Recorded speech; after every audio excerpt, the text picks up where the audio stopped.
They didn't care what was happening on the show to such an extent. We almost had free reign.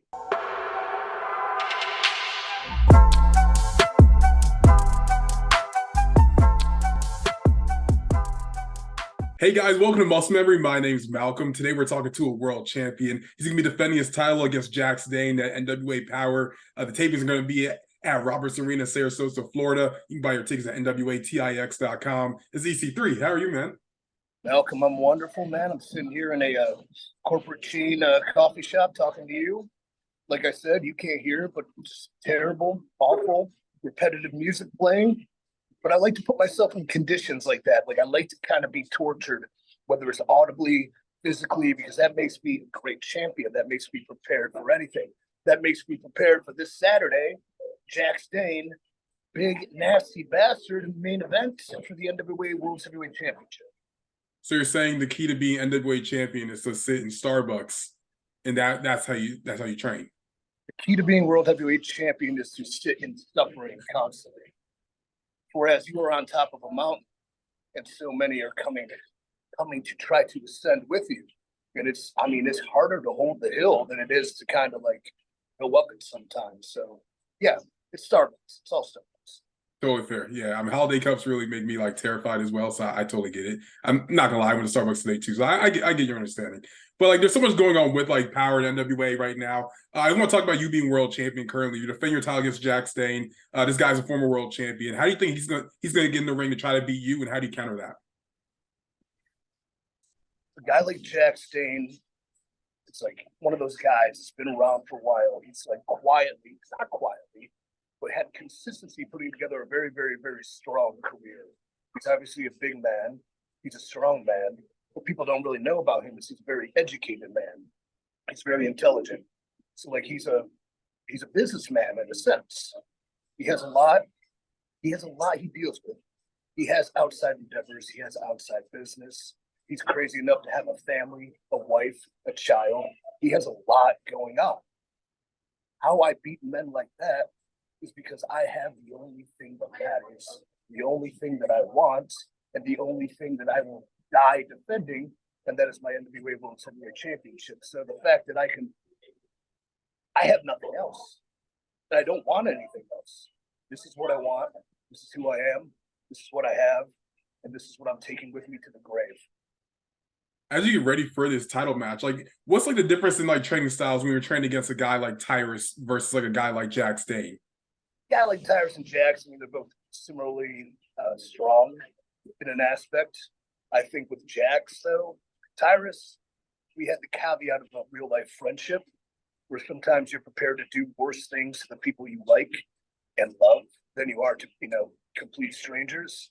I don't really have a personal relationship with Jax Dane. Sure, I respect him, all that. But to prepare for a match like that, it's a little bit of tape study. It's knowing who he is, what he does, how he does it, what he has on the line, what he has to lose, and what is he willing to do to win. And I don't think, no matter what training I muster myself into, I don't think he has what it takes to defeat a guy like me, because I'm unbeatable. Definitely. Even like the NWA starting to return to like these larger scaled like arenas now. And we just saw at the pay-per-view there was a bigger crowd than usual. And then even going into the Powerrr tapings at Roberts Arena, it's a bit more of a scaled up arena compared to like maybe like a bleacher style that like you would see on NWA Powerrr from back in the day. Do you feel like the company's now growing to a point to get even bigger crowds? Yeah, the Overman's a draw. What can I say? Business is up, me as champion, and that's the point. That's what I do. That's who I am. That's what I want to do, is build this. A great foundation was laid, a long nostalgic history to a new reinvention that took place over 75 years. But after I won the World Heavyweight Championship, that new era starts, the over era. That was day one of what's next. So great foundation, great history, great legacy. It's had ups, it's had downs, but now the only place to go is up. That's what the Overman will do. Climb the mountain once again, put the company on his back, lead the charge, take the fight to whomever may be a detractor, whomever may be spreading false information. I don't care if you're an internet journalist. I don't care if you're an opponent in the ring. I don't care if you're a fan with a stupid profile picture. He has to say something snarky. I will fight for this company because this company is me, and I fight for myself. A former world champion recently put on his Instagram story, it was Nick Aldis, by the way, that the NXT is going to the CW network. And when he posted the photo, he actually used the NWA theme song of Into the Fire. How do you react to that, being like the current world champion? Well, I mean, Nick Aldis places, him and William obviously had issues, and there's, some sort of bad blood. And I get a good one, bro. I don't care. Why would I care? Because the CW network was never officially announced as anything. So internet speculation saying that a TV deal is on the line, leading to somebody stating that it's the CW network to everybody believing it. I'm inside on a lot of things. And I knew NXT was also in conversation with CW, which is why I never straight up said CW either, because we were never told CW. So it's a classic case of people jumping the gun and believing things that aren't true on the internet. I wish humanity in general would realize fact is not opinion. Fact is not speculation. Fact is necessary to be, reported upon. The truth has been lost a long time ago. It's not wrestling. That's culture. There's nothing you can do but watch people fall for the same shit over and over and over again. Where are we going? I don't know. What do we have in store? I don't know. I'm not privy to those conversations, but I know it myself at the helm. Wherever we're going is where we're supposed to be.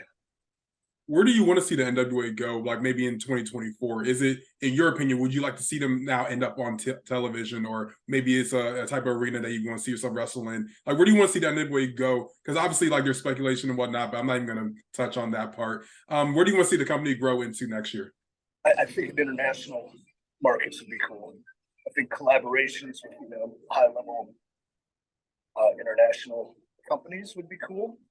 I see growth in all aspects. I mean, our arena, Cleveland, Ohio, like by putting boots to the ground, myself as the champion, being from Cleveland, like I literally did everything I could to make sure that building had human beings in it. And that's as simple as, like, as a world champion, I'm doing day one shit, man. I'm the flyer in the town. I'm posting posters. I did about 34 interviews, and I loved every one. Don't get me wrong. But, like, I am about the growth. Where do I want us to grow? TV would be nice in a sense, but I think the climate has changed so much that how content is distributed, things of that nature, it's really going to be about what's next as opposed to what we think we needed from the past. Because TV deals in wrestling have been, like, I guess, the coup de grace in every company since 1993. But it's 2023. Things have changed. Obviously, that provides stability and a home base. So hopefully we find out what that is. But also to that, there's so many other avenues for growth that by being innovative like we are, we can capitalize on and be the first at something new. Yeah, certainly. And even social media, obviously, like probably one of the biggest markets right now to get like products out. And a numbers that I find interesting is like maybe moving away from television is like looking at how NWA performs on social media.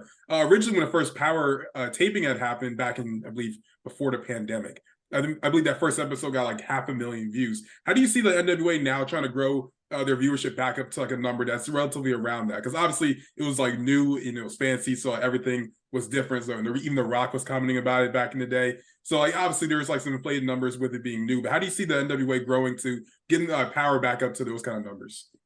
Number grows by, again, utilizing a foundational base, developing new proper talents, not entitled indie wrestlers, by bringing in people that can grow, that have long-term vision, that are self-sacrificial to a brand, that knowing that if the brand succeeds, they too will succeed. As far as numbers, YouTube, I'm not like good with the algorithms. So you can quote me on this, but I don't know if I'm right. But it just seems wrestling, A, is oversaturated on YouTube, B, is kind of punished on YouTube, that maybe it is acquiring what's next as the avenue to find.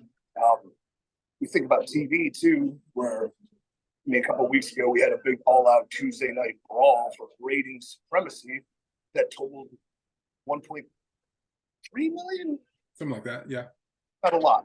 So what are we fighting over? What are we boasting over? What are we really fighting for? What we should be, all companies included, should be fighting for It's continued growth, starting with a fan base that we don't cater to.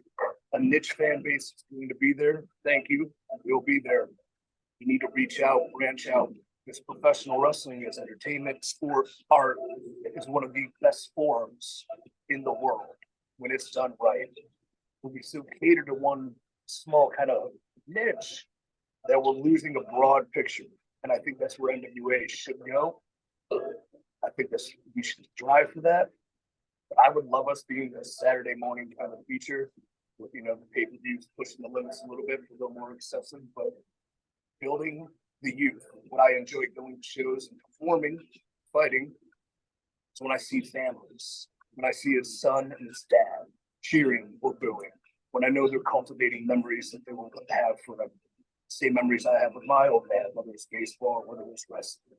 Like, it's not just about a 35-year-old Triple X Gildan wearing, sweaty palmed bearded guy.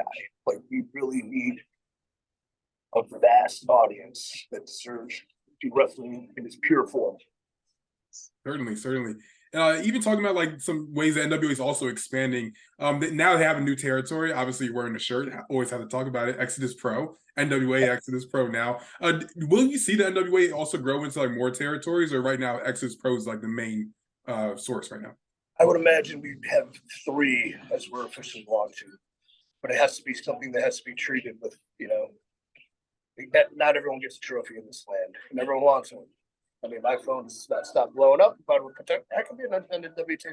I'm sure you can. But what we're doing is like we have to set the standard, and that's on me. It's going to be on the other promotions. Kazan, I believe, in Tennessee, the other one that's unannounced. Setting a standard, creating something that's on par with, on brand with the NWA, but also uniquely its own vision. So with NWA Exodus, I, in theory, am in control. There is no outside influences, whether it's a creative or William. Like, he trusts my instincts. He put me in that position. These great leaders trust people to do a great job. They believe in them. So I thank you for that. It's kind of my little child, and benefit of the NWA name. It's super rewarding. But now it's a legacy we have to create. And you also have a show coming up on, I believe it's December 1st, Cold Weather. What can fans expect out of that show? Seeing like some of the younger talent, even talent like yourself, I believe Heath Slater's also going to be on the show. What can fans expect coming out of that show? Colder weather. Like a December show, it's like Christmas bash or blizzard, fight, so yeah, it's just colder weather. Ironically humorous to me. But what can we expect? I'm really focused on certain intangibles for a youth movement. We're going to start our NWA Midwest Heavyweight Championship tournament that will be sanctioned by the NWA. There'll be 2 3-way dances.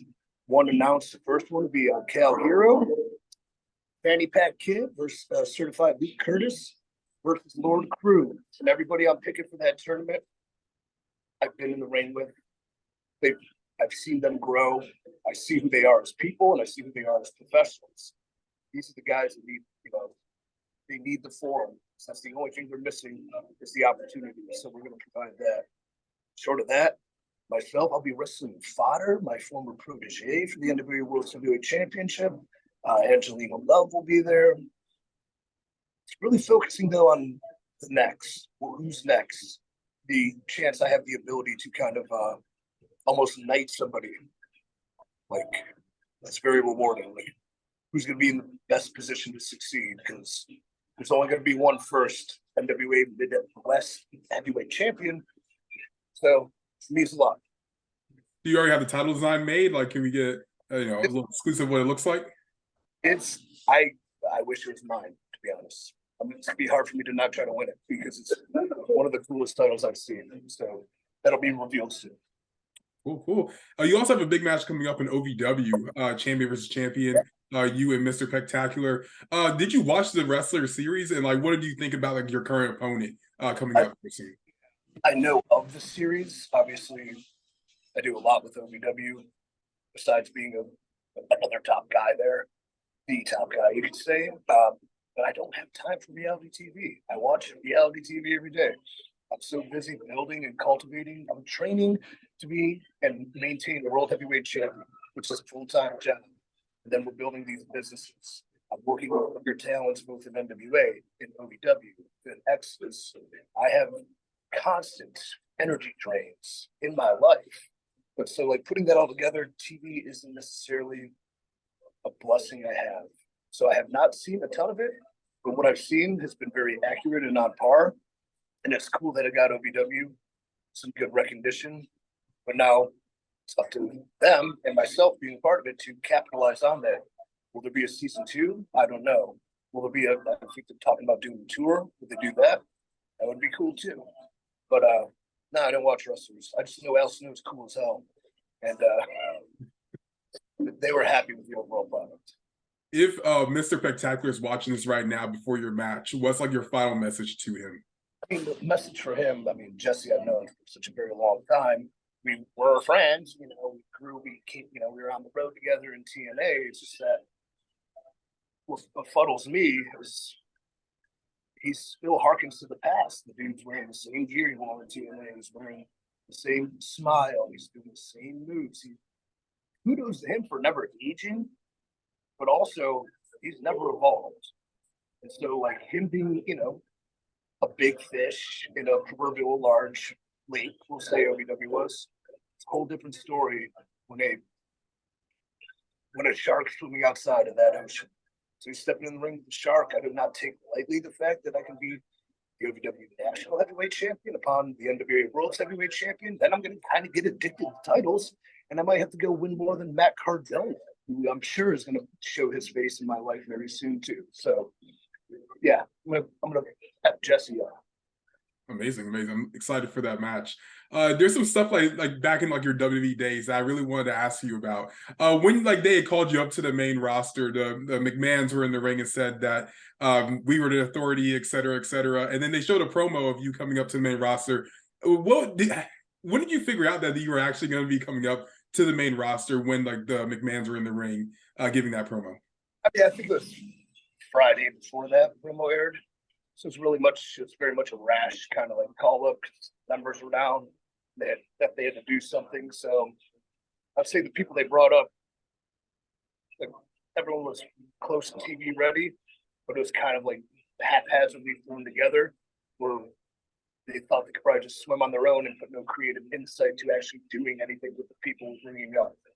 So that's the curse of the blessing in that theory. I do remember getting the call up, and I'm on my high-end, top 1% penthouse in Orlando. I'm looking at the arena I'm going to debut in that Monday, and it didn't feel right. Like, I wasn't excited because it just didn't feel like the right place at the right time, and obviously it wasn't. Oh man, but even like closer back to like those NXT days originally for you, I'm talking about like NXT like game show, not an NXT like Full Sail. There was a segment or a vignette of you and Daniel Bryan or Bryan Danielson going on a date with the Bella Twins. Do you remember like that time you were in like American Pants and then you flipped the table? Do you remember that entire time, and like how do you set up for like a segment like that? What made that kind of live in infamy and sort of our, you know, little bizarro world we created was the fact that the talent created Bree, Nikki, Daniel, myself, because we had they didn't care what was happening on the show to such an extent. We almost had free reign. So in a creative aspect, that was the four of us putting together what a double date with these four actually look like. And that was really cool because we all contributed in our own ways. And it was, I mean, it's not like a billion people have seen the segment. It doesn't matter because everybody who's seen it, though, remembers it.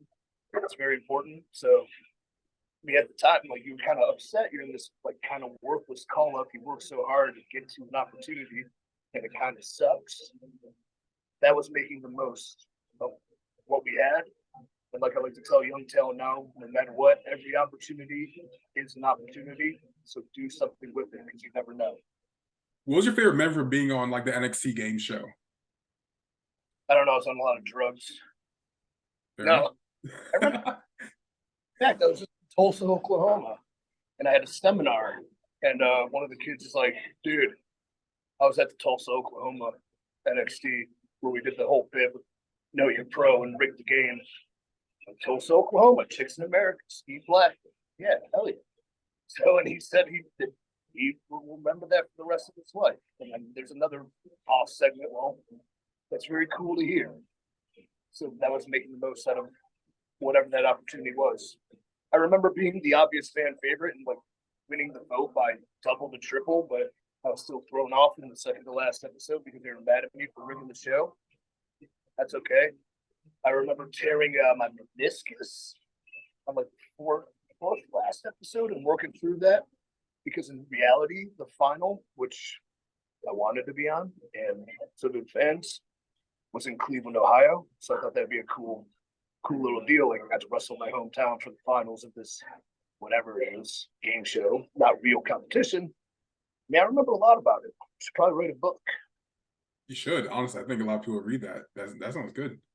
What would you call a book if you wrote one? What would it be like? What's the title? What would I call a book? A book. Like, what would be the title of the book? Oh,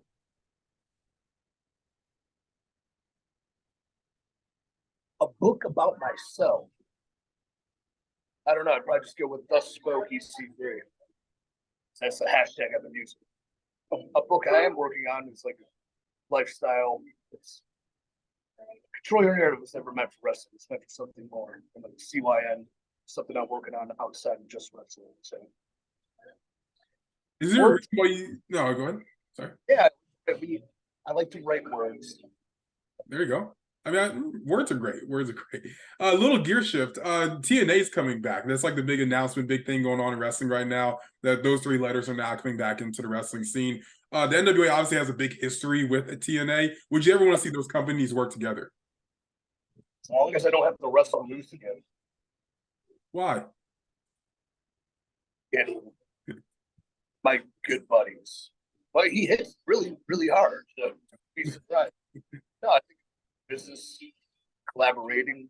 I believe in collaborations on all assets and all forms of this business. And I think it needs to be done in a way too. It's like your businesses that are kind of in theory competitive, that it has to work for both, right? How does that work? Because sometimes you're gonna miss out on potential like thing you really want to see. Like hypothetically, if it's champion versus champion. How does one company sacrifice their champion? So that's making the other company look superior. Vice versa for the other one. How do you deliver a satisfying finish to fans without having some, horseshit DQ or nonsensical kind of like everything remains 50-50? So I think that's the one hill to climb when it comes to that kind of business. But then also, sometimes art is more important, creative is more important when people are willing to sacrifice for it. So it would all depend, I guess, on the business. Makes sense. One last few things I wanted to mention is like the possibility of people that could come into the NWA next year. Recently there was a group of W superstars that were released from their contracts, and their contracts will or their 90 days will be expired on like December 20th, I believe. Out of that like group of people, is there anyone that like comes to your mind of that you would want to see come to the NWA? I want Elias. Elias? Yeah. Why Elias? Why would you want Elias in the NWA? Knowing him, we have a lot of similarities, but we also have a lot of differences. I think he created himself. He's super outside the box thinker and creative. Like he ran with something very, very far that probably shouldn't have had legs, but his talent brought it to the forefront. I don't think he gets the credit he deserves as a wrestler.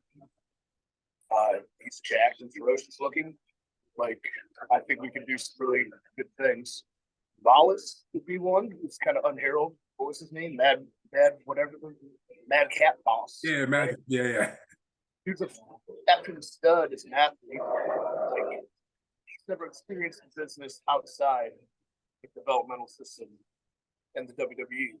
So I don't even think he knows what's capable of when you have the kind of tools that he has kind of forge yourself as opposed to being told what to do all the time. I mean, obviously, a guy like Ziggs would be amazing. So I'd love to beat him for the NWA Heavyweight Championship. Those are three good ones. I'm missing somebody? Probably. I mean, I'm sure that's a good list right there, honestly. As we start to wrap this up, EC3, as you go into this big championship match with Jax Dane, what do you want people to know about your championship reign so far, and what can people expect coming out of like this match? Like what I'm doing with the championship and who I am as a professional and as a talent. First off, I'm not a character. Like I am EC3. Like that's a true extension of who I am as a person. Love it, hate it, don't care. But there's actually a really like decent article written on Last Word of Sports by a dude named Michael, where he's saying the things I can't say what I'm doing with the championship, but he had the eyes. Kind of, he understands what I'm doing, which is kind of on a way bigger scale than maybe it's perceived by simply watching. So, what I want people to know is that I leave things better than what I found them. That I do believe the NWA Worlds Heavyweight Championship is one of the most important titles in wrestling, and it can and should be the most important title. I want to know that no matter if somebody steps in the ring with me in the championship, caliber match, they are leaving better. They are also leaving without the title because I am far too valuable. I'm too ahead of the curve, too on top of the game, too physically dominant, too mentally superior, and I'm too spiritually whole to lose. But they become better for having fun. There it is, EC3, NWA Worlds Heavyweight Champion. Where can they find you on social media if they're not already following you? Yeah, at the real EC3. Same, yeah, I started a Substack too with some of my writing. So I eviscerated a dumb internet wrestling report that had one source and no facts behind it. So that is substack.com at the real EC3. I think. Sort of that, Twitter, Facebook's broken. I'm trying to get back. What else? Yeah, Instagram, debating TikTok. I don't want it, but let's see what happens. There it is. EC3, thank you so much for your time. My name's Malcolm. This is Muscle Memory, and we're out.